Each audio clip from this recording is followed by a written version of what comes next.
San Francisco is going to open up at Chicago on September 11th. Arik Armstead is my guest. Arik, good to have you back. How are you?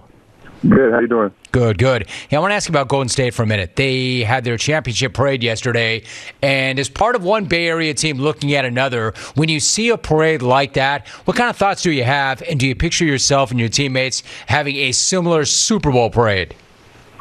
Yeah, it's definitely inspiring, seeing those guys celebrate and seeing what a championship does for the city and the Bay Area as a whole. People take a lot of great pride in our sports teams there, and so, if we were able to bring a championship, that would definitely be a special moment, and another city would go crazy for sure. They certainly did yesterday. That was great. Listen, I mentioned your stats off the very top. So you're coming off a huge regular season, and then also a postseason run where you had 3 sacks, 5 quarterback hits, you had 9 tackles, and you had 6 sacks in the final 5 games. What I'm getting at is you had a big impact when it mattered most. How did it feel to dominate and play the way you did when your team needed it? It felt great, down the stretch of the season, I wanted to obviously be impactful and, be the reason and help us win games. And I definitely, felt like I did that. And so it definitely felt great. I kind of proved to myself that, I could, play big in those moments and, something I'm looking to continue doing. Arik Armstead is joining us. So back in January when you and I spoke, we talked about the fact that you moved inside. And when you did that, the run defense really took off. D coordinator D'Amico Ryans talks about how unselfish you were for making that move. Let me ask you, did that feel unselfish to you, or is that pretty much what a leader and a captain is supposed to do and does do in that situation? Yeah, I felt like it was my responsibility, when the coaches come to you, ask you to do something, and, they show you the best for the team. That's your responsibility to do it and try to do it at the best of your ability. It's kind of rare that you move a defensive end to defensive tackle and your run defense goes up with a quote-unquote smaller body in there. But, I was able to do it and, play at a high level and, kind of get us going. Arik Armstead's joining us. Your father, Gus, trained basketball players in Sacramento, and he told The Athletic that when you were young, you'd come along and you'd see guys like Matt Barnes and Bobby Jackson work out. What do you remember about those times? I mean, did you learn things back then that have stayed with you since then? Yeah, for sure. I learned a lot growing up, being around professional athletes like some of the names you just mentioned. And, I really think I learned my work ethic at a young age. I used to be mad when my dad would leave me at the house, and I, overslept and didn't get my opportunity to go to the gym that day to be around those guys. And so just being around them and seeing, how hard work pays off. I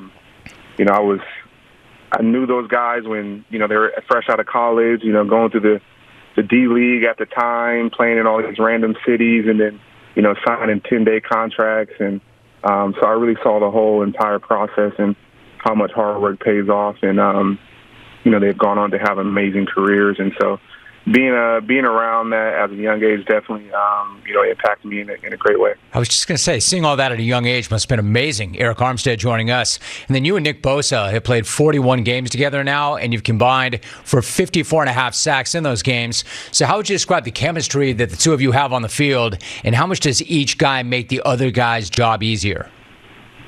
Yeah, me and Nick definitely have a great chemistry. Obviously, playing with great players helps you. I think me and Nick, go out there and try to dominate together for sure. And then also, too, I think people realize that we, when both of us are out there, we have to strategically come up with ways to, beat 3 and 4 blockers at times. They're sending chips and sending, the slide to us and all these things. And, we have to put our heads together and come up with ways to defeat it. And, we're both, talented players, but also we take the mental approach very important too. So preparing for the games and preparing for what the teams are going to throw at us is definitely very important as well. Talking Niner football, Arik Armstead, my guest. So I had a number of your teammates on the show during Super Bowl week, and it was clear how much admiration and even love they have for Jimmy Garoppolo. A couple of months back, you made the point that Jimmy, quote, saved us. It's so clear how much everybody in that locker room loves and appreciates him. Why do you feel like the fans and the media don't feel the same way? It's an interesting question. I think that, we've been close, to the top of the mountain sometimes. And I feel that, obviously when you don't, win the Super Bowl, then, people start to point their fingers and question why and look for reasons why. And sometimes it really, it's not too many reasons, just not everyone can win each year. And so I think, he's probably number one. The quarterback position is obviously very important, and so he becomes the number one prime suspect of, why we can't get over the hump. Is it fair? I wouldn't say no. I would say no, it's not fair. I think, Jimmy's a great quarterback. And like I said, I was on the part of a lot of losing seasons, before he joined our team. And he brought a sense of a new, refound energy and faith, in that position, to help us win. And I think he's obviously proven that, he's a phenomenal quarterback and can win games. So. Arik Armstead joining us. It's a strong defense. At the same time, you've also said that you do like Trey Lance's demeanor. You like the way he's handled himself as a rookie. So how excited are you for what he can do? And then how do you think he shows up when he does fully take over? I'm really excited. I love what I saw out of him in OTAs. Granted, it was, a lot of 7-on-7 and, only time will tell. But I think he has the right demeanor. He has a extremely high ceiling and an amazing skill set to be successful. I think he goes about things the right way. And I think when you have that combination, it usually turns into a pretty amazing player. So I'm expecting great things from him. I'm excited, to see what he's going to do. But he's not alone when he takes the field. Our team is very talented. And it's not just the Trey Lance show. He's surrounded by a lot of talented, great players, and we're all going to go out there and do what we can, to help us win games. It's not just going to be on his shoulders.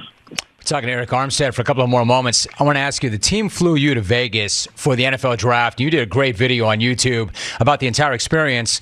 One of the things you did was treat yourself to a cheat meal at Skinny Fats. How did that go for you? And generally, what is your approach to cheat meals? How often do you allow yourself to have them?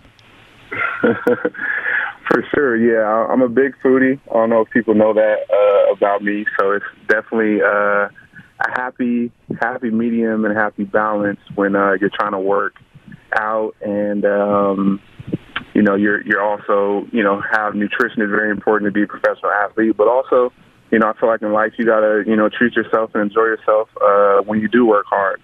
So, my celebration, I rub my stomach and I let everybody know I'm hungry. So that's kind of on and off the field. So I have fun with it. I enjoy my cheat meals. I work extremely hard and, from time to time I reward myself with, probably some things that, I shouldn't be eating all the time for sure. So I definitely had a lot of fun with it. All right, so like you said, you have to reward yourself for your achievements. You were recently named the recipient of the Dwight Clark Legacy Award, which is obviously an enormous name, and it was presented to you by Patrick Willis, another big name. What did it mean to you to win the award honoring Dwight Clark and then to receive it from Patrick Willis? Yeah, I was super honored. To be mentioned in the same light as Dwight Clark and what I've been able to learn about him throughout the years. I was fortunate enough to meet him once, but what I've been able to learn from him, that he was an amazing teammate and really a catalyst for bringing those teams together in their Super Bowl runs. So it's definitely a huge honor. And then also, too, getting presented by Patrick Willis, who is a guy that, when I was a kid, I used to watch his highlights on YouTube when he had the club at Ole Miss, and he was dumping people in their head and getting all these tackles. So getting an award from him was definitely amazing, too. I gotta ask you one more thing. You're a food guy. We all know this. Are you a car guy? And I bring this up because as part of that trip to Vegas, you actually got behind the wheel, And he didn't drive the car, I don't think, but one of the all-time rigs. And car people know about the Bugatti. Bugatti's an amazing car. However, Arik, you're not a small guy playing the D-line. What was it like to get inside that car? Yeah, the car is definitely not made for someone like me. But it's definitely amazing. I think Bugattis, they range from 1.5 million to, the really rare ones go up to, 3 or 4 million. So to even, be in a car like that, something that, I wouldn't necessarily pay for. But, one of those supercars and, a dream car that everyone, kind of aspired to attain. It's pretty cool. Super fast, had like 300 miles on the dash. So it was definitely a cool, fun experience. I'm more into luxury cars, comfort that are made for my size. But experiencing those supercars and those really fast cars is also fun. So what are you rolling in, like an S65 or something else? Bentley? Yeah, what do you like? Yeah, for sure. Definitely cruising in something, big body, a little more comfortable for me. Dude, have you ever noticed, like, once you get in a car like that, have you ever tried to go back? I shouldn't have this conversation, but being a guy back in the day, I know that once you get to a certain level and a certain horsepower, it's almost impossible to go back. Have you tried that? Yeah, it's definitely a little tough. Once you go to that level, that's what they say. If you can't afford it, don't do it, because you're going to be scrambling to try to afford it, because you're not going to want to go back down and downgrade. So it's definitely tough, but I've been blessed, and I'm gonna try to keep it going. No, you earned it. Like you said, with certain achievements, you can reward yourself, but it's more of like, you want the life, you want the look, but it's really the feeling, man. Once you get a taste of that power, it's hard to go back. Arik Armstead, my guest, defensive lineman with the 49ers, coming off a tremendous season. Arik, always good to have you on the show. Great conversation. I appreciate you. Appreciate you, man. Thanks for having me. Talk to you soon. You got it. Be good. Arik Armstead coming up big.